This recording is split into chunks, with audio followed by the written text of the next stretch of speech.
कृष्णा, ये सब भी खुद को हिंदू ही कहते थे जब वो धरती पर थे। एक कविता है जो मैं कई बार पढ़ चुका हूँ, मेरी ही लिखी हुई है, पर लिखा कोई भी हो उससे फर्क नहीं पड़ता है। फर्क इससे पड़ता है कि वो है किसके बारे में। हम्म। वो है आपके बारे में, वो है हर हिंदू और हर सनातनी के बारे में। ओके। तो लिखा मैंने जरूर है, लेकिन वो है आप लोगों की चीज। तो सबसे पहले आपने सवाल ही ऐसा पूछ दिया है, बिल्कुल शूट कर दिया है मेरे ऊपर, कि हिंदू कौन है। हाँ जी। तो उसका मेरे पास इस कविता से बेहतर जवाब नहीं है, इसलिए मैं वो कविता आपके लिए फिर से पढ़ देता ठीक हूँ। है। कि रुद्राक्ष की माला में भी मैं हूँ, कृपाण कटार और भाला में भी मैं हूँ, श्वेत भी हूँ और शुद्ध भी मैं हूँ, विरुद्ध हो मेरे तो युद्ध भी मैं हूँ, इतिहास में बहा आंसू और खून भी मैं हूँ, अब जो कह के मिलेगा वो सुकून भी मैं हूँ, कि इस धरती का मैं केंद्र बिंदु हूँ, प्रणाम मैं हिंदू हूँ। चिता की अग्नि, गंगा का पानी, कब्र की मिट्टी और लोबान भी मैं हूँ, पीर फकीर अली वली सियावर राम का हनुमान भी मैं हूँ, भोला हूँ सरल भी तुम्हारा मित्र भी मैं हूँ, घोल भी दूं तुमको और घुल भी जाऊं तुम में, कुछ ऐसा चरित्र भी मैं हूँ, इस धरती का मैं केंद्र बिंदु हूँ, प्रणाम मैं मैं हिंदू हिंदू हूँ। हूँ। प्रणाम का भाव भी मैं हूँ, आक्रमण का घाव भी मैं हूँ, सहनशील स्थिर और शांत भी मैं हूँ, देवभूमि भारत का हर प्रांत भी मैं हूँ, शक्ति भक्ति और ना थकती क्रांति भी मैं हूँ, तूफान हूँ और तूफान से पहले की शांति भी मैं हूँ, इस धरती का मैं केंद्र बिंदु हूँ, प्रणाम मैं हिंदू।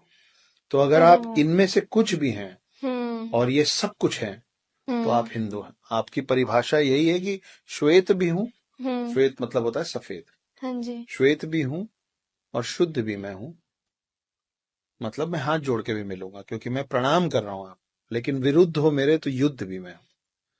तो ये भी मैं हूं और वो भी मैं हूं। ये आप, एक हिंदू कौन है, और बाहर वाले किसी भी शख्स को हिंदू का कौन सा रूप दिखेगा, वो हिंदू के हाथ में कम और सामने वाले के हाथ में ज्यादा है। हम्म। कि आप जैसा रूप दिखाएंगे हम आपको वैसा रूप दिखाएंगे। हम्म। हमारे शिव, जिनको हम भोलेनाथ भी बोलते हैं, हाँ जी। भोले भंडारी भी बोलते हैं, हम्म। और उनका रौद्र रूप भी है। जब वो तीसरा नेत्र खोलते हैं तो पूरा पृथ्वी पे प्रलय आ जाता है। तो ये दोनों हैं एक ही शख्स ना। हम्म। तो अगर आपको उनके रौद्र रूप से और प्रलय से डर लगता है तो शिव जी का तीसरा नेत्र मत खुलवाइए, हम्म। उनसे आप प्यार से मिलिए। वो भोले भंडारी हैं, सबको आशीर्वाद, सबको वरदान बांटते रहते। हम्म। ऐसा। दूसरा सवाल आपका इसमें था कि क्या राम जी, कृष्ण जी, शिव जी, जी। ये लोग अपने आप को हिंदू मानते थे या हाँ जी। हिंदू कहते थे। हम्म। रिया, ऐसा है कि ये उस वक्त की बात है, उस समय की बात है जब कोई और रिलीजन था ही नहीं। अच्छा। और मैं इसको इसलिए नहीं बोल रहा हूँ कि मैं तो सनातनी हूँ, मैं तो हिंदू हूँ, तो मेरे जो मुंह में आ, नहीं, हम्म। ये सच है।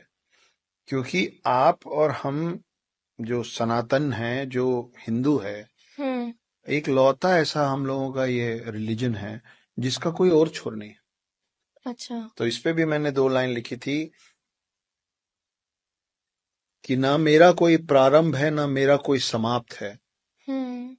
न मेरा कोई प्रारंभ है, न मेरा कोई समाप्त है, और एक ही हिंदू सैकड़ों की भीड़ को पर्याप्त है। अच्छा।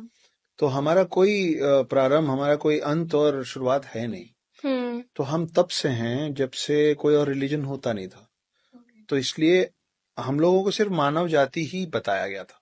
तो हम्म। आपके जितने वेद हैं, जितने पुराण हैं, वो सब आज जो बोला जाता है ना हिंदुओं की किताबें हैं।